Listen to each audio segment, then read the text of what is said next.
हाँ जी, तो अगर आप as an international student Canada आए थे और आज की डेट में अगर आप कनाडा के अंदर अपने पोस्ट ग्रेजुएट वर्क परमिट पे हो, जो कि 2024 के खत्म होने से पहले ही एक्सपायर होने वाला है, और आपको कोई आइडिया नहीं है कि भाई आपकी पीआर कैसे होगी और देयर आर चांसेस कि आपको बिना पीआर लिए अपनी होम कंट्री में वापस जाना पड़े, तो ये वीडियो आप लोगों के लिए बहुत ही ज़्यादा ज़रूरी, इंपॉर्टेंट और खुशियों से भरी होने वाली है, क्योंकि फाइनली कनेडियन गवर्नमेंट ने डिसाइड किया है कि काफ़ी सारे लोगों को 2 साल की एक्सटेंशन दी जाएगी। मतलब उनका जो वर्क परमिट है, पोस्ट ग्रेजुएट वर्क परमिट है, उसको 2 सालों से एक्सटेंड कर दिया जाएगा। वो क्या एलिजिबिलिटी क्राइटेरिया है, क्या हिसाब किताब होने वाला है, उसके बारे में आज की इस वीडियो में हम बात करेंगे। So without wasting any more time, ये सारी चीज़ों के बारे में बात करते हैं and let's get started with this video. लेकिन सारी चीज़ों के बारे में बात करने से पहले मैं आप लोगों को एक चीज़ बताना चाहता हूँ कि मैं कोई इमिग्रेशन कंसल्टेंट नहीं हूँ। अगर आपको इमिग्रेशन से रिलेटेड कोई भी प्रोफेशनल हेल्प चाहिए तो always go to an RCIC। YouTube पे गुरसाई या फिर कोई भी कुछ भी बोली जा रहा है, उसको ब्लाइंडली ट्रस्ट करने की जरूरत नहीं है। तो बेसिकली 27 अगस्त 2024 को कनेडियन गवर्नमेंट ने एक बहुत ही मेजर और बहुत ही बढ़िया, मेनली इंटरनेशनल स्टूडेंट्स के लिए या फिर पोस्ट ग्रेजुएट वर्क परमिट्स के लिए एक टेम्परेरी पब्लिक पॉलिसी को अनाउंस किया है, which is to facilitate work permits for perspective provincial nominee program candidates. तो यार आसान शब्दों में अगर बात करें तो जो फेडरल गवर्नमेंट है, उन्होंने प्रोविंसेस को, मतलब वो जो प्रोविंशियल नॉमिनेशन प्रोग्राम के रूल्स एंड रेगुलेशंस बनाते हैं, उनको एक अथॉरिटी दे दी है कि भी आप देखो कि किस किस ने एक पर्टिकुलर डेट से पहले अपनी PNP अप्लाई कर रखी थी या फिर एक्सप्रेशन ऑफ इंटरेस्ट फाइल कर रखी थी। आप सारे रूल्स एंड रेगुलेशंस बनाओ कि भी किस किस को 2 साल का वर्क परमिट का एक्सटेंशन मिलना चाहिए। जिनको आपको लगता होगा मिलना चाहिए, उनको एक सपोर्टिंग लेटर दे देना। वो सपोर्टिंग लेटर लेके जो कैंडिडेट्स हैं वो अपने 2 साल के वर्क परमिट के एक्सटेंशन के लिए अप्लाई करेंगे फेडरल गवर्नमेंट के पास, और उनको वो एक्सटेंशन वगैरह मिल जाएगा। अब ये हुआ क्यों है, तो बेसिकली आप सबको पता ही है कि यार पिछले कुछ टाइम से कनाडा के अंदर अलग अलग जगहों पे प्रोटेस्ट वगैरह चल रहे हैं।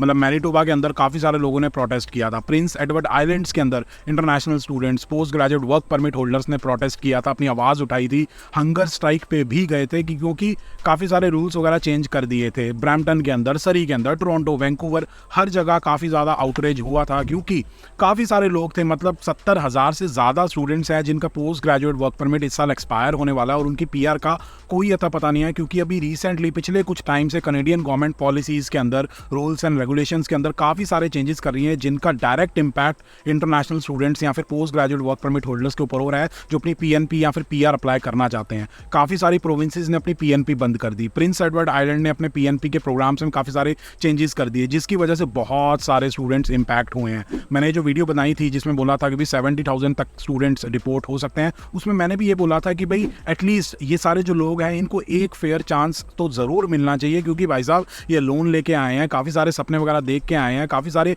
पैसा इन्वेस्ट करा है, टाइम इन्वेस्ट करा है, काफ़ी मेहनत की है, तो प्लीज़ इनको एटलीस्ट एक चांस मिलना चाहिए। चाहे उनके पोस्ट ग्रेजुएट वर्क परमिट को एक्सटेंड किया जाए या फिर कोई PR का स्पेशल प्रोग्राम लेके आया जाए या फिर उनको PNP आसानी से दी जाए, कुछ ना कुछ ज़रूर किया जाए। तो फाइनली कनेडियन गवर्नमेंट ने जो वो पुकार है वो सुन ली है। अब ये जो सारे प्रोटेस्ट वगैरह हुए थे, स्टूडेंट्स ने अपनी आवाज़ उठाई थी, तो इसकी वजह से मैनिटोबा की सरकार ने एक बहुत ही बड़ी अनाउंसमेंट की थी। उन्होंने ये बोला था कि भी जिन्होंने भी 10 मई 2024 से पहले अपनी एक्सप्रेशन ऑफ इंटरेस्ट फाइल की थी, तो वो अपना 2 साल का post graduate work permit extend करवा सकते हैं। तो प्रॉबली मैनिटोबा की सरकार उन सब लोगों को एक सपोर्टिंग लेटर इशू करेंगी। आई थिंक 6700 के आसपास स्टूडेंट्स थे।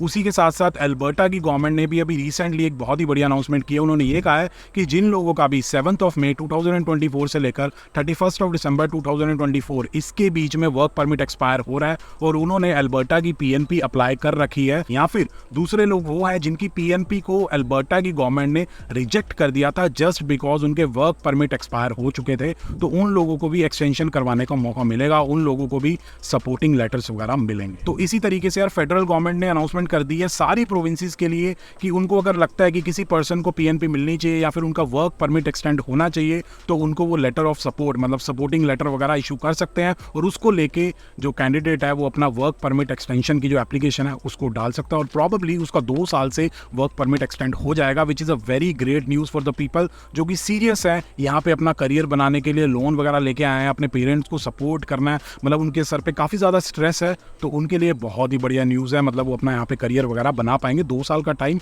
काफ़ी ज़्यादा होता है। और यार एग्जैक्ट एलिजिबिलिटी क्राइटेरिया की बात करें कि भी कौन कौन अपने पोस्ट ग्रेजुएट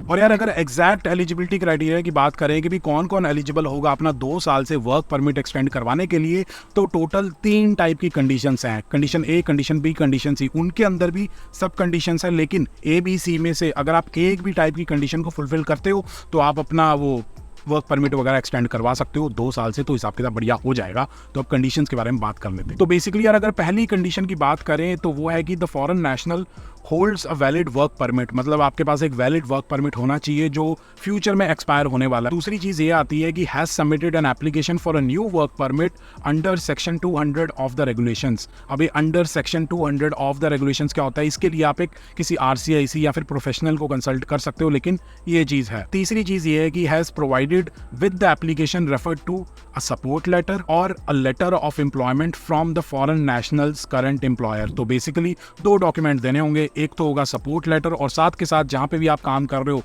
जिस भी प्रोविंस के अंदर, तो वो जो एम्प्लॉयर है वो आपको एक एम्प्लॉयमेंट का लेटर देगा। तो ये 3 चीज़ें अगर आप फुलफिल करते हो तो आप 2 साल के लिए अपना पोस्ट ग्रेजुएट वर्क परमिट या फिर in general work permit extend करवा सकते हो। अब आप कहोगे कि भी मेरा तो वर्क परमिट है वो एक्सपायर हो चुका है, मैं क्या करूँ, तो उसके लिए और चीज़ें हैं। दूसरा सिनेरियो ये है कि the foreign national held a work permit on May 7, 2024 but that permit has since expired. तो बेसिकली आपके पास एक वर्क परमिट था जो कि May 7, 2024 के बाद एक्सपायर हो चुका था, तो आप इस कैटेगरी के अंदर फॉल करोगे। तो एक तो ये चीज़ है कि आपके पास एक वर्क परमिट था।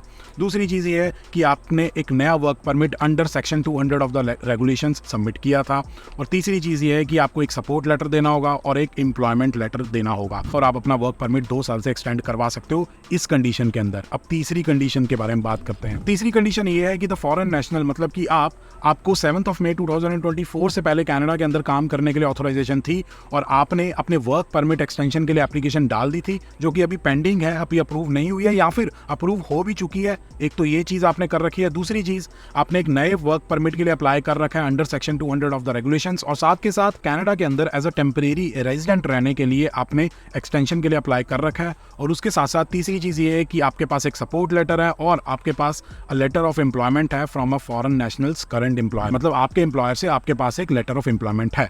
तो ये अगर आप फुलफिल करते हो 3-4 चीज़ें, तो भी आप अपने वर्क परमिट को 2 साल से एक्सटेंड करवा सकते हो। तो ये सारी कंडीशंस है। लिंक इस पूरे पेज का मैं नीचे डाल दूंगा, आप जाके डिटेल वगैरह में पढ़ सकते हो। और यार पेज के एंड में भी आप देख सकते हो एक लाइन लिखी हुई है बहुत ही ज़रूरी, this public policy will expire on December 31, 2024 and may be revoked at any time without prior notice. तो ऐसा भी हो सकता है कि 31 December 2024 से पहले ही वो इसको रिवोक कर दे कि भाई हमारे पास काफ़ी लोग हो गए PNP वाले, या फिर काफ़ी लोगों ने PNP अप्लाई कर दिया तो हम इसको रिवोक कर रहे हैं। तो ऐसा हो सकता है उन्होंने पहले ही बता दिया है कि ऐसा ना हो कि फिर से कोई प्रोटेस्ट वगैरह शुरू हो जाए कि भाई हमें 2 साल का वर्क परमिट एक्सटेंशन नहीं मिला।